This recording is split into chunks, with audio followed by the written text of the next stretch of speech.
Assalamualaikum warahmatullahi wabarakatuh. Haduran mitra, alhamdulillah tepang dangu deui sareng Mang Maman. Masadayana sarareha mugia lungsur langsar mulus rahayu berkah salamet tuk dugi ka sampurna. Urang ngadonging deui mitra neraskeun hanca garapan carios kalayan judul Akibat Munjung karangan Bapak Sukarna nu diropea atanapi digarap deui ku Mang Maman. Pamiteulepan hanca anu waktos katunda teh dugi ka Nena, cengkat atuh, sanes ngarangkul sareng juuh sakuduna mah nena. Tapi nganuhunkeun ka Gusti Nu Maha Suci, sarehna dina waktos ieu urang tiasa patepung deui sareng Kiai. Geura cengkat nena, urang bahagiakeun ku urang Mama Kiai teh, ceuk Den Asmaya. Bari terus nyengkatkeun sirah bojona. Leres engkang, jawab Suhanah bari gancang manehna cengkat sarta cipanona gembeng nandakeun bakat ku ato. Dugi kadinya nya mitra hanca anu waktos katunda teh malajengna sok marangga kasadayana.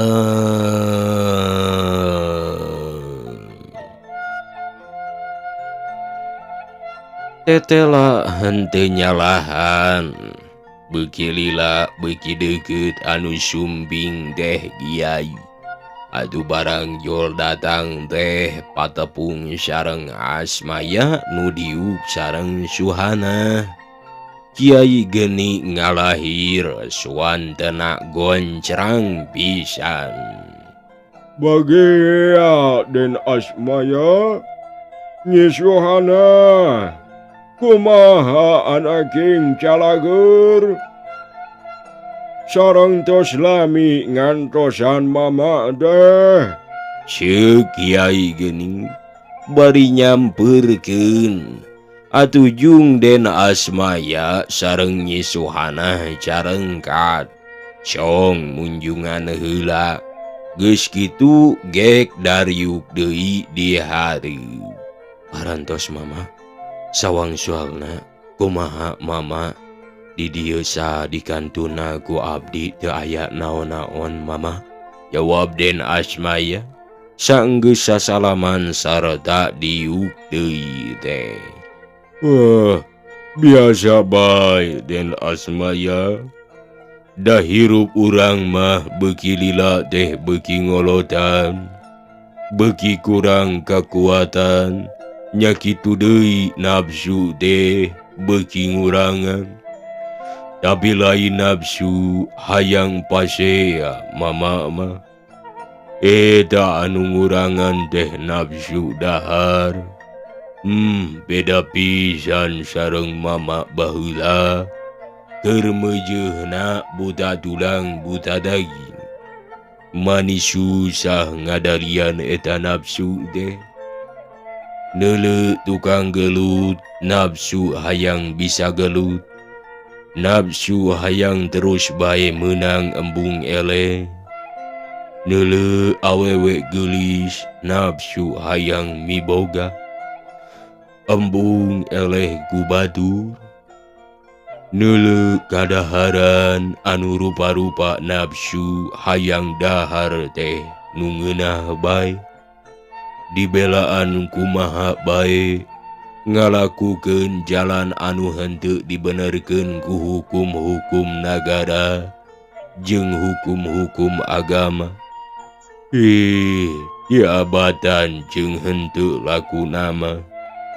Kajeun ngalanggar hukum waktu harita. Untung beuki kolot mama teh beuki lilir. Horeng teh tetela pisan. dina jeroning hirup teh ditutur-tutur ku nafsu. Tapi sajeroning kitu lantaran ngagugu nafsu teu aya tungtungna bae. Aduh mama harita teh kapaksa sok ngadur nafsu. Nafsu mana nu digugu dipikir dibulak-balik. Tah jeung asa kabeneran pisan pikiran mama ngalenggok dina kajujur nafsu teh hayang bisa ngajalankeun parentah Gusti Allah pikeun nyalametkeun diri di dunya jeung di akhirat. Kudu ngajauhkeun nafsu kana jalan kagorengan, sarta kudu digedekeun amal jeung ibadah urang. Amal kepada manusia, ibadah kanu kagungan. Atuh ti waktu harita tepi ka waktu ayeuna, nafsu eta nu dituju, nu matak mama salamet, aya pitulungna Gusti aya dina kabungahan. Ceuk Kiai Geni bari imut ngagalenyu sarta neuteup kasuhana gawas nu meleng hatena. Nuhun mama, eta anu diteda-teda ku abdi siang sinareng bungi teh sangkan urang tiasa ngelakukeun contoh-contoh mama anu saraena. Zaman mama anom keneh geus puguh deui ayeuna mah kantun nyonto baya kasayan salira mama. Jawab den asmaya bari ngarengahap narik napasna. Manehna encan wanieun nyaritakeun maksudna mah. Ari Nyai, kunaon nguyung suhana? Naon anu dipake nguyung teh geulis? Hayang dunya barana mah moal kapiboga da lain anu urang. Sanajan aya nu di urang oge lamun maot mah nyamos. Mikiran naon anagi? Ceuk Kiai Geni ngamimitian nanya suhana. Numawi abdi teh aya kahoyong mama. Hoyong milarian jalana kanggo nyalametkeun pun adi. Jawab Nyi Suhana atoheun ditanya kitu teh. Nah, cilaka kunaon saderek Nyai teh? Ceuk Kiai Geni nanya deui bari melong kawas hayang geura nyaho. Pun adi teh udur mama. Ari udurna mah biasa bae sapertos urang nuju kasarang panyawat. Aya tiris aya panas, namung anu saleresna mah anjeunna buka rahasia ka abdi teh. Yen dina peutingan bulan purnama anjeunna teh bade maot ngantunkeun kasadayana. Margi tos kitu jangjina sareng anu dipuhitna. Ceuk Nyi Suhana dumareda tina bakating nalangsa. Kitu. Aduh penting ieu meureun bulan purnama mah Nyai. Atos kumaha atuh pimaksudkeun urang teh? Nyaeta ari kahoyong abdi teh nulungan mama. Namung teu terang kumaha kedah nulungna. Margi abdi mah rumaos sepi pangarti rupa pangabisa. Mung kantun na bae. Sareng nalangsa watir kadulur. Atuh iwaka salaki abdi nyamuntang teh mama. Sareng ayeuna kasalira mama ku anjeun. Tah kitu mama, pang abdi ayeuna dumeheus ka dieu teh. Kahiji hoyong nepangan kasalira mama. Kadua bade nyanggakeun sembah sujud abdi. Janten tetela abdi sareng pun lanceuk ka dieu teh kalah ngarepotkeun bae ka mama. Sarehna bade mundu tulung manawi diparengkeun ku Allah. Abdi teh hayang ngajagi pun adi mama. Sangkan manehna ulah janten maot kabawa ku sakaba-kaba. Sanes ulah maot abdi mah namung maotna bae ulah ku jalan kitu anu kapungkur atos dicarioskeun ka mama. Ceuk Nyi Suhana bari ngaharuk sarta teu wanieun tangga. Jadi Jang Idik teh geus tepi kana waktuna meureun nya Nyai. Da kitu atuh manusia mah lamun nganjuk kudu naur, daek menta kudu daek jeung merekna. Kudu kumaha atuh urang teh, ceuk Kiai Geni bari neuteup ka Nyi Suhana. Numawi ngadehes ka dieu oge abdi teh teu tiasa nanaon mama. Taya pandangan anu bakal nyalametkeun ka pun adi. Teu gaduh pangartos kanggo ngahalangan pun adi sangkan ulah tigebrus kana jurang kahinaan. Ceuk Nyi Suhana bari reuy cipanona garembeng siga rek ceuri. Kumaha dah gitu geuning tuang saderek teh Den? Ceuk Kiai Geni bari ngareret ka Den Asmaya anu keur tungkul. Leres mama, abdi teh teu aya bentena sareng pun bojo. Upami pun bojo palayeun nulung kanu janten adina, abdi oge sami mama. Mung cara nulungna bae abdi teh teu acan ngartos. Sareng teu tiasa deui da teu terang alatna teh. Upami bade disebatkeun alat mah, jawab Den Asmaya bari ngaharu. Nya eta berat Den. Lantaran awak Idik jeung urang teh beda. Awak Aden sareng tuang Rai ge benten. Nya kitu deui sareng mama. Tah lamun teu salah ngupingkeun mah, bieu teh jangjina Jang Idik sareng nu dipuhitna waktos mayarna teh kudu dina peutingan bulan purnama sasih ieu. Kitu nya Den. Leres mama, teu aya lepatna. Margi abdi oge nguping sorangan ti Jang Idik ku anjeun. Jawab Den Asmaya bari ret deui ka istrina anu ngaharu. Aduh, bulan purnama mah wengi ayeuna Den. Hartosna Jang Idik kedah mayar jangjina teh. Engke wengi pangintennya daya lepatna mama. Namung duka anu sayaktos nama eta mah mung cariosanana Jang Idik bae. Keun atuh Den. Da kitu jadina panginten. Lamun jadina Jang Idik kudu maot wengi ieu tengah wengi, teu tiasa kumaha dabongana kapungkur kitu. Jadi moal tiasa dihalangan maotna mah De.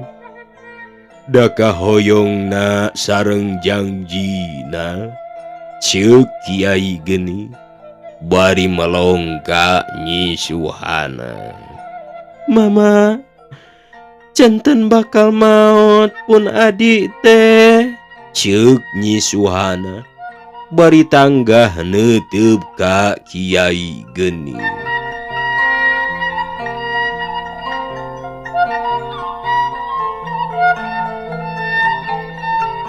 Tangtu bakal maut mah nyai. Saperti urang sararea bakal maut.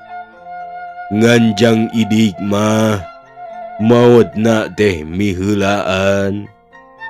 Lantaran kudu nedunan jangjina heula. Kitu tah lamun teu salah mah nurutkeun pamanggihna kolot baheula deh. Ceuk Kiai Geni sarta ngusap raraina. Kumaha tiasa mama diakalan sangkan anjeunna teu mengkol heula, ceuk Den Asmaya bari melong ka guruna. Lain urang nu kudu ngakalan mah de, tapi jang idik sorangan. Duka teuing tah kumaha jadina waktu bareto teh. Naha manehna teh nurut kana papatah ti urang atawa henteu. Lamun nurut nya salamet meureun, moal matak hese teuing dina ngabelaanana. Lantaran kunurutna ka urang oge, hartina manehna sorangan geus ngabela dirina. Jadi urang mah ngan saukur mere jalan. Tapi lamun teu nurut mah bahaya. Bahaya sote keur urang nurek nulungan. Sabab benerna nulungan teh lamun dipenta tulung. Tapi lamun urang rek nulung tapi anu rek ditulungna tetep hayangeun kitu mah moal bisa laksana Den. Numawi urang teh ulah rusuh teuing mikanyaah. Sabab bisi anu dipikanyaahna beda tujuan.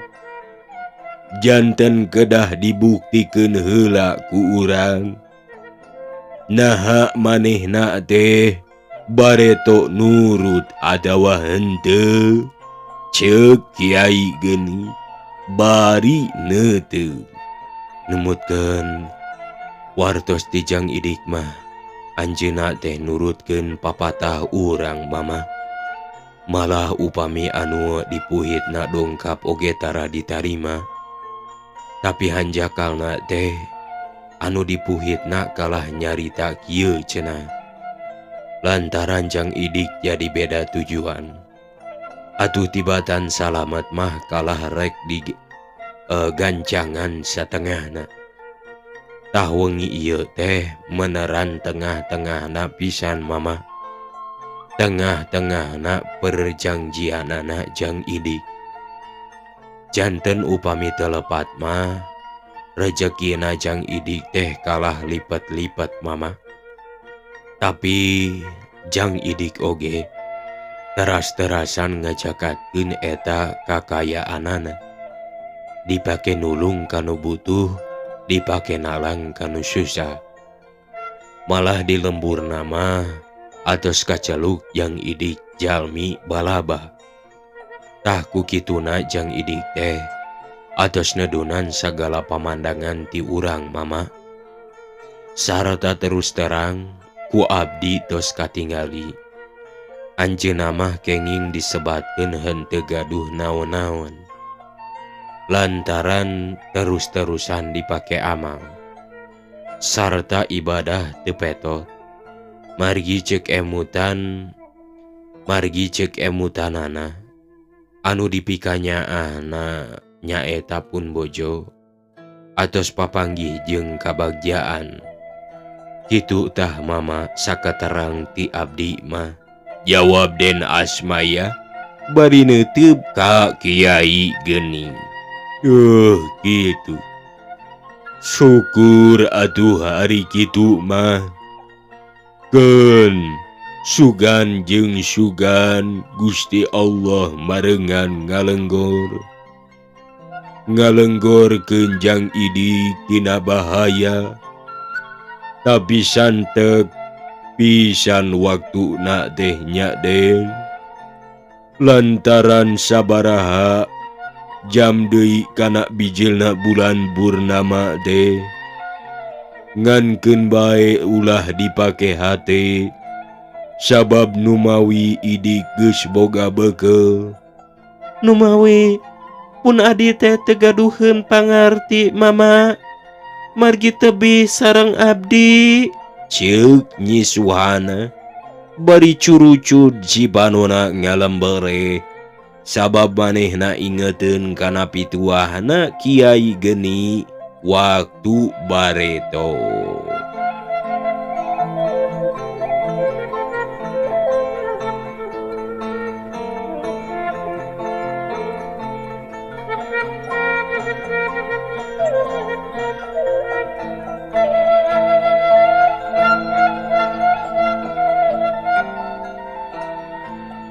Kunaon ari Nyai becerik sagala rupa Suhana?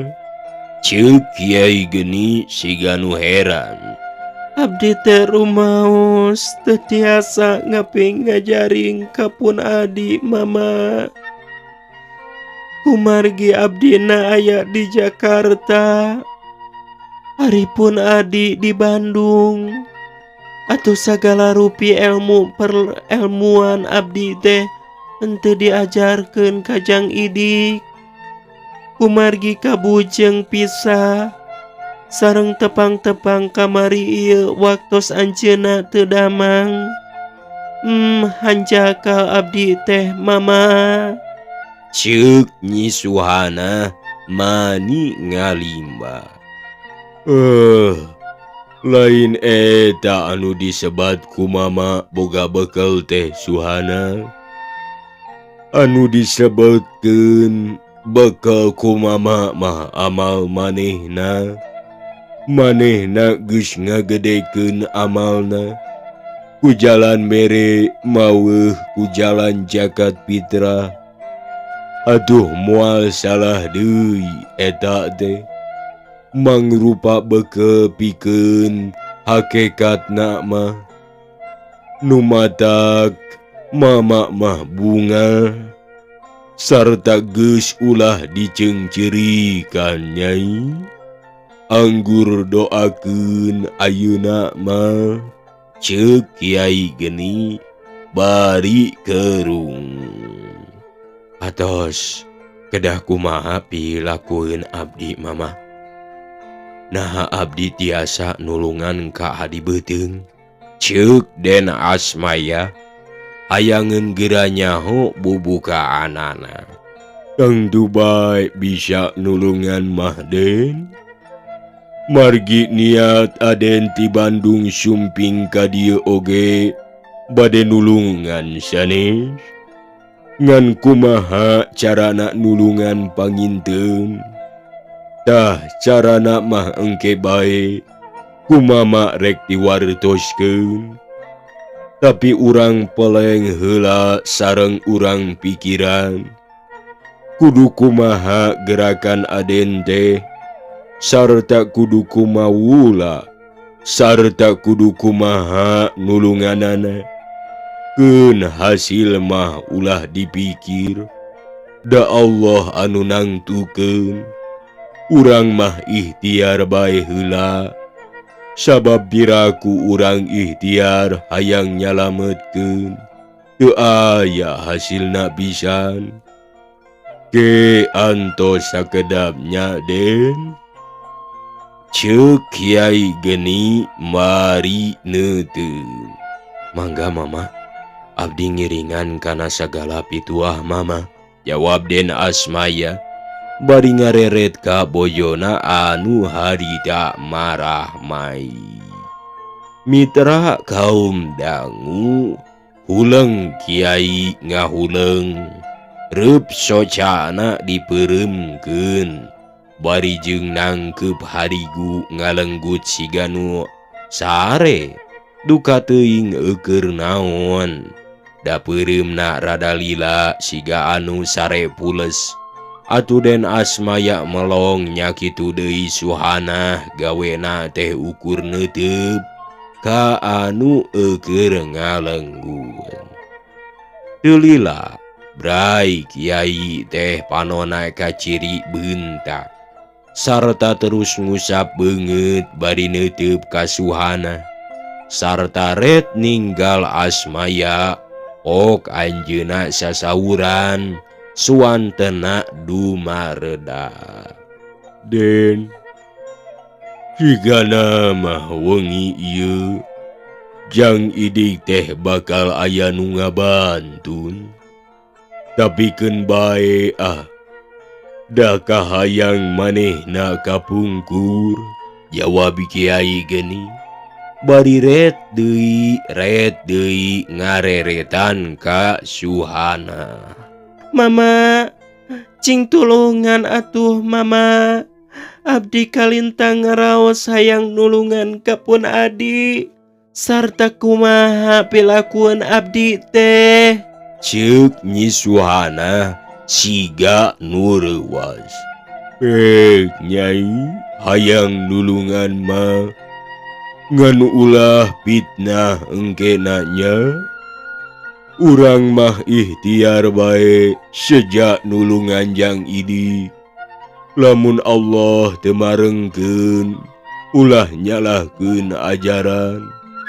Sabab eta teh tetela jangjina jang idik pisan. Pek rek nulungan mah anaki, kumama didoakeun, jawab Kiai geni. Bari kerung semu bingung. Ulah fitnah kumaha mama. Jawab Nyi Suhana siga nu bunga ngadenge eta kecap teh. Nya eta, lamun nyai nulungan jang idik teu hasil, ulah ngagogoreng ieu ajaran. Komo jeung nonggongan mah, sabab ajaran urang nganut parentahna Rasul, sarta padomana Quran anu ku urang dianggem, nyaeta agama Islam. Nu mata kudu sumeren kana pangersana Allah. Moal mama, abdi mah dongkap ka dieu teh sanes bade mecakan pangartos mama. Tobat henteu pisan gaduh ate anu kitu. Namung kanggo diri abdi pang abdi dongkap ka dieu iwal timis sepuh bae. Kanu tos ngadidik abdi bag-bagan agama Islam. Atuh teu aya awona lamun gaduh kasesah teh nyuhunkeun tulung ka mama. Mangga mama, kedah kumaha abdi teh. Ceuk Nyi Suhana. Hatena deg-degan ratu gahayang gerak di parentah. Ieu anaki, kulantaran nurutkeun katerangan ti idik bulan purnama sasih ieu bakal datangna. Aduh tetela wengi ieu manehna teh bakal mau, tapi maotna teu ngalih. Tapi maotna teu golib, ieu mah nedunan janji. Aduh tangtu dibawana ka tempat nu dipuhit. Tah kulantaran geus kitu, percuma sanajan urang ayeuna balik ka Bandung. Moal hasil nu dimagisud, ayeuna mah mending mios ka tempat muhit cang idik. Jeung lamun datang ka dinya, kira-kira tengah peuting urang teh sasajen bae. Ari anu diperlukeun teu beda cara ti heula. Waktu hidup keur nyobaan sasajen di hiji tempat. Tah dina ijab qabulna sebutkeun bae ku urang. Hayang nyalametkeun idik sangkan lepas tina bahaya kaluar ti eta tempat. Cenah hasil jeung henteuna eta aya nu nangtukeun nya Allah anu kawasa. Sabab anu dikirim mah sarua makhlukna Allah. Tah di sampingna eta teh terus urang ngadoa neneda kanu kawasa. Ngarti anaki ceuk Kiai geni bari neuteub ka duaan. Ngertos mama, Jawab Nyi Suhana mani bareng jeung carogena. Pek atuh geura tarapti. Sabab kudu peuting ieu geus sasajen di ditu. Lamun henteu peuting ieu sigana mubadir pisan, ceuk Kiai geni.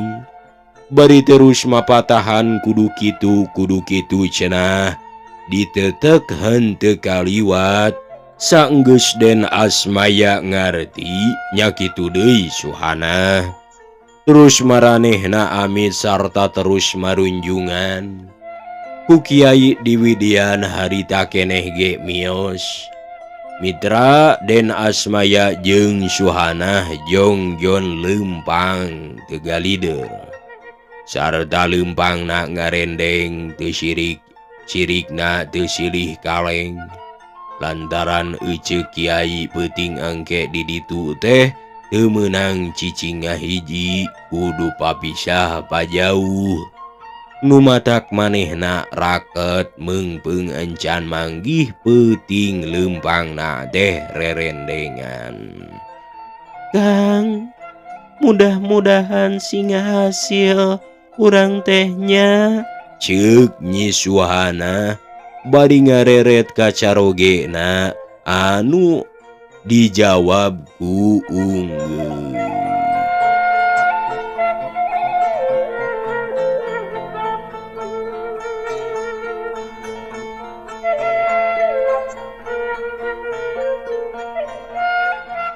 Mitra kaum dangu harita teh geus peuting. Di salah sahiji leuweung karasana teh geueuman. Manuk peuting di sarada koreak pating alear. Bueuk henteu daek eureun kuak kueuk beger pisan. Katambah ku sasatoan anu ngaliang na taneuh. Di sadana tinggarerit reang mata kaweur pisan. Sarta kacida keungna da lain tempat celema, tapi tempat sasatuan anu liar jero leuweung. Den Asmaya jeung Suhana harita eukeur dariuk di amparan sama keleutik. Maranehna keur menekung nyang hareupan sasajena. Sarta bari ngagerendeng kawas anu keur ngadoa. Duka teuing maca naon, da ukur gegerendengan. Sarta kukus mani ngebul nya kitu deui rokokna diseungeut mani nyerebung. Sarta cacangkiran leutik dieusian kadaharan pikeun nyuguh lebah dinya. Mitra kaum dangu diukna Suhana jauh. Ngahaja kudu papisah. Kira-kira pajauhna aya kana 7 meter. Maranehna tekun pisan, daekeun lurat leret. Sarta kaayaan tempat geueuman kaliwat saking. Mata geueung mata sieun, lamun teu aya maksud mah. Najan diburuhan gede kudu ngajentul didinya sigana teh cadu dae. Beuki lila beuki peuting bulan cahaya na ngemprai. Da puguh keur gede bulan. Nya waktu harita pisan bulan teh eukeur purnama. Atuh sanajan di leuweung henteu poek henteu medem. Sabab di luhur katinggal teu aya mega nu nakleuk. Langitna lenglang bersih henteu aya aling-aling. Bentang katinggal baranang siga anu ngiring bulan nu buleud siga citakan. mata keresep nu ninggali kaayaan alam dunya, ebreh mata helok pisan. Nyi Suhana teu kawawa, gawena merelek heuai, eukeur mah pikeun manehna 3 peuting kurang sare. Katambah waktu harita terus bae babacaan. Aduh henteu mata heran lamun manehna ngalengut, sarta henteu kanyahoan reup Nyi Suhana teh peureum. Harita keneh ngaguher sare semu tibra pisan. Tapi Den Asmaya mitra kuat manehna mah tetep nyaring. Sarta henteu kungsi lila, brai dilebah dinya caang lir aya cahya durukan. Peuting nu caang bulan teh rarasaan Den Asmaya. Ngadak-ngadak jadi beurang sarta manehna ngareunjag. Barang breh ninggali orai gedena kaliwat saking. Sarta eta orai loba ngariung awakna Suhana. Sarta siga arek macok katinggalna ku Asmaya. Ngan Den Asmaya geus teguh taat henteu robah pikir. Sarta tekun ka kiai anu enggeus marentahkeun, yen lamun neuleu nanaon ulah arek robah sikep, manehna kudu sumerah ka keresana Gusti Allah. Nu matak manehna cicing teu galider henteu keueung, neuleuh Suhana diriung ku sasatoan leuweung teh. Mitra kaum dangu, ari anu diriungna Nyi Suhana, jongjon sare ngaguher taya kakeueung. Sabab manehna teu inget, teu nyaho aya di leuweung. Kalah brai manehna ngimpi harita ulin di kota anu katinggal marak-bak. Sarta terus jalan-jalan ulin mapai-mapai jalan. Keur kitu breh katinggali aya jalma maninga brul, eukeun ngiringkeun adina. Atuh Nyi Suhana reuwas gancang adina ditanya, Dik, rek ka mana idik teh? Naha make ninggalkeun lembur? Rek naon los-los ka dieu jang idik? ceuk Nyi Suhana. Bari nelenjeng nyampeurkeun ka adina anu harita diiringkeun ku jalma marawa gobang. Ya Suhana, nuhun ce, ayeuna urang patepung di dieu. Abdi teh teu kabujeng amitan ka Abah cenena. Sarta teu kabujeng amitan ka sadayana, ditangkep abdi teh cenena. Ayeuna kudu nyumponan janji tanggung jawabna abdi. Pileuleyan cenena. Jawab Jang Idik bari berebeuy cipanona ngalembere tina bakading ku sedih. Dik, nyumponan janji naon idik teh? Hayu urang balik dik. Nyumponan keur naon make los-los ka dieu sagala rupa. Balik idik, balik. Ceuk Nyi Suhana bari teuteup mun tangan ka Jang Idik anu harita digenyang, dicarekel kuduaan sarta jeung pada ngiringkeun. Hingga sia wewe, genaon make mundangan sakitan aing. Hingga ceuk kapalana bari sentak sengor kawas anu ambek pisan. Rek dibawa ka mana adik kuring teh? Rek dibawa ka mana? Lepaskeun. Ceuk Nyi Suhana bari ngarebut Jang Idik. Barang Jang Idik direbut, anu ngiringkeun teh nafsu. Habek harita Suhana kanu ngiringkeun disiksa. Tapi Nyi Suhana kuat tetap nyekelan Jang Idik. Sanajan disiksa oge Jang Idik tetap direbut.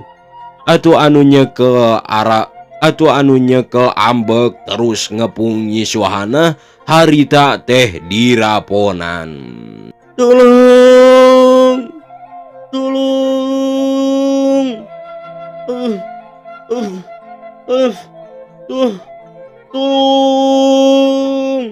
Nyi Suhana ngagorowo. Den Asmaya mitra ngarenjag ningali badan bojona siga dibelit ku orai. Jeung kadenge gura-gero menta tulung mata kuatir. Adu manehna ngadeg-deg ampir-ampiran rek lunca. Tapi ras manehna inget kana pitua Kiai. Yen ulah boga pikiran hariwang sareng karunya. Tapi lamun eukeur kitu kudu tetep bae manteng sumerah ka Gusti Allah. Lantaran urang hirup teh henteu daya teu upaya. Usik malih ku anjeunna nu matak sing kuat iman. Sanggeus boga pikir kitu. Sanajan watireun oge manehna henteu nulungan. Kalah terus babacaan ngamal nu dibaca tadi. Atuh gero Nyi Suhana harita ngagero deui. Kawas nu aya kasieun jurat jerit menta tulung. Tolong. Ceuk Nyi Suhana bari ngagoler sare teh manehna dibelit orai. Ari tamat nyebut tulung, gajleng aya monyet bodas anu harita teh luncat. Kokoekan jeung nyanggereng siga anu ambek pisan. Atuh orai nu meuli teh harita keneh langgeor ngajauhan ka Suhana. Sarta eta monyet tandang kawas anu nangtang perang ka orai nu rek binasa. Atuh breh ku Den Asmaya Nyi Suhana teh katinggal ngagoler siga nu sare. Da puguh keur ngimpi keneh, ngimpi keur nyekelan Idik. Aya naon Nyai? Make gogorowokan menta tulung. Ceuk hiji sepuh anu masih cangker katinggal jag-jag waringkas bari neuteub ka Suhana. Bapak, ieu pun adi dipaksa bae Pak.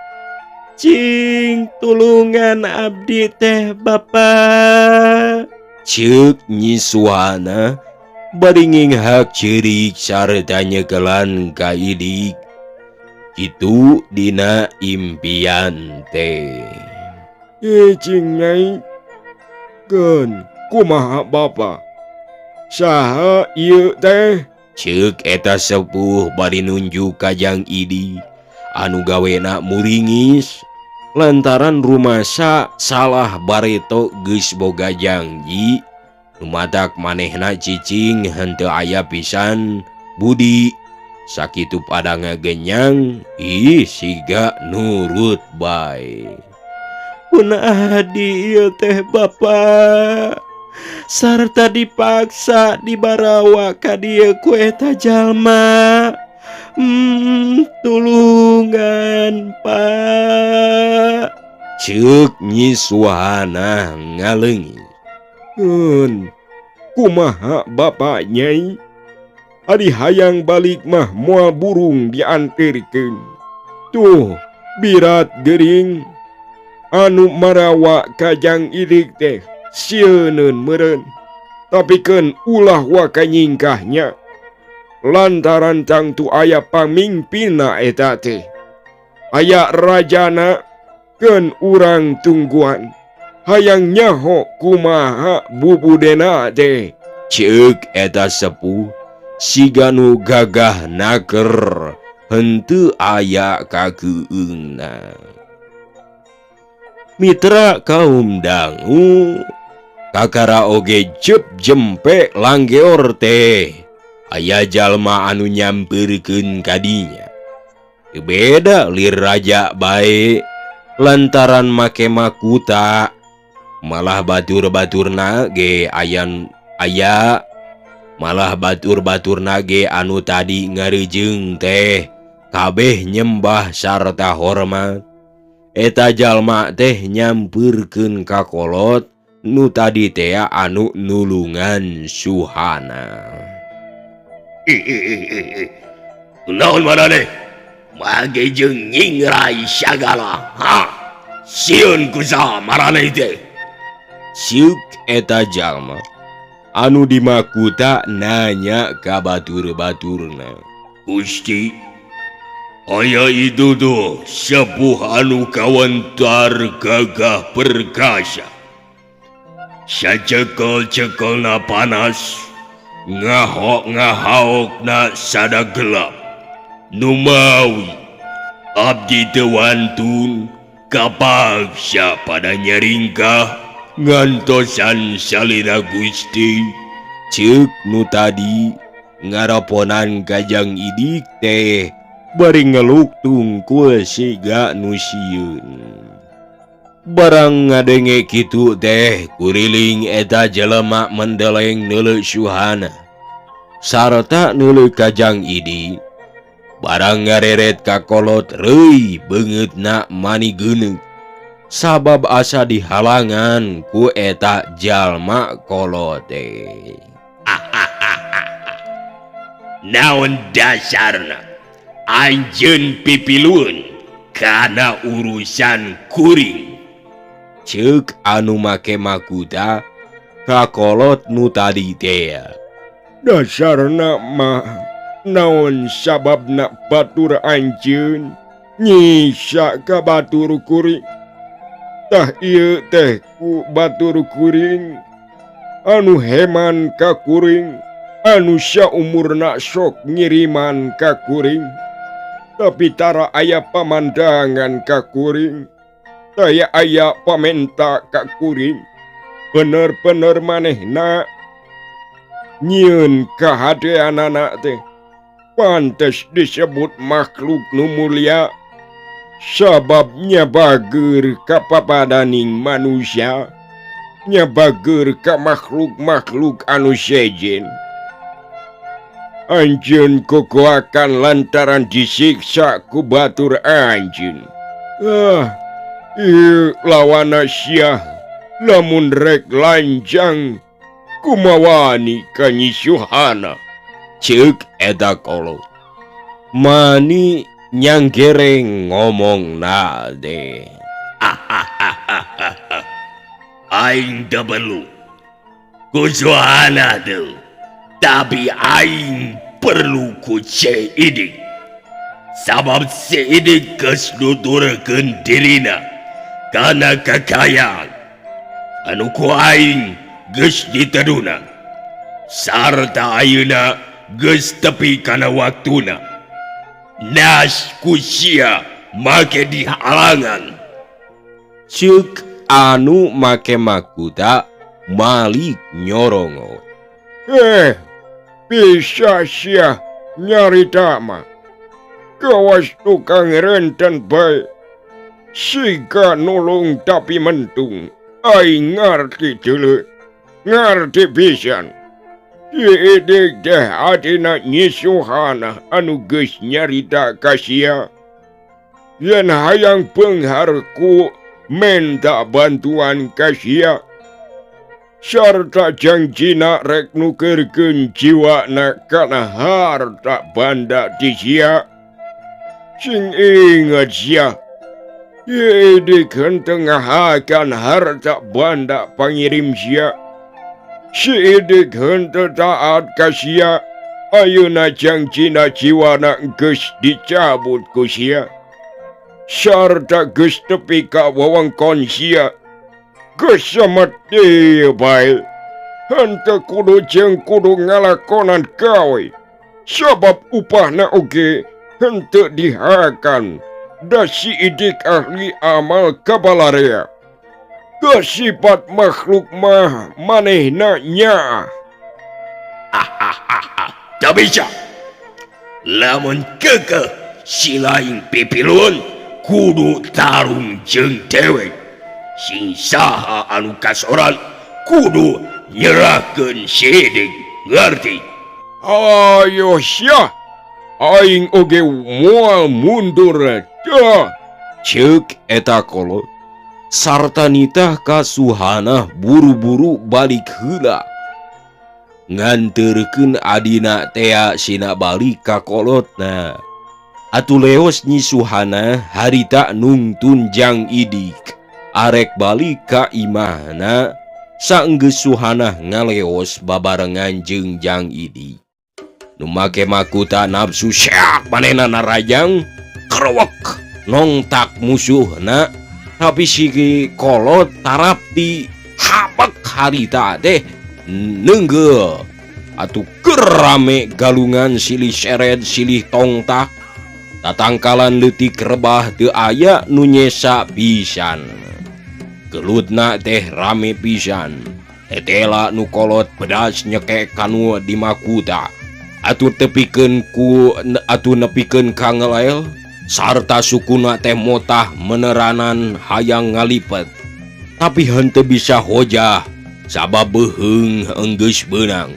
Aduh manehna sesepakan tatangkalan mani rebah. Kasepak nu di makuta. Koleang gebru menerep pisan ka Suhana anu eukeur sare tibra. Nyi Suhana ngajerit maratan langit. Katindihan dahan semplak. Sarena harita nyaring. Allah mitra wagdosna barantos teu kabujeng. Apunten tina samudaya kalepatan, samudaya kakirangan, samudaya kalepatanana. Pamugia kusadayana dihapunten. Mugi-mugi atuh kusadayana dihapunten ka mangten. Apunten kasadayana. Sareng hatur nuhun, rewu-rewu nuhun laksa ketika bingahan anu parantos salaskerebna jeung anu parantos jempol. Terus teh ngabagikeunana oge mitra. Hatur nuhun kasadayana. Pamugia atuh ieu teh sing janten hiburan sareng sing janten kana bang baluh kana pikiran sareng kana ati nuranina. Mung dicekapkeun sakitu. Wabillahi taufiq wal hidayah.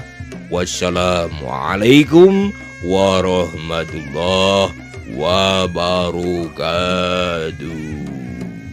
Ciao.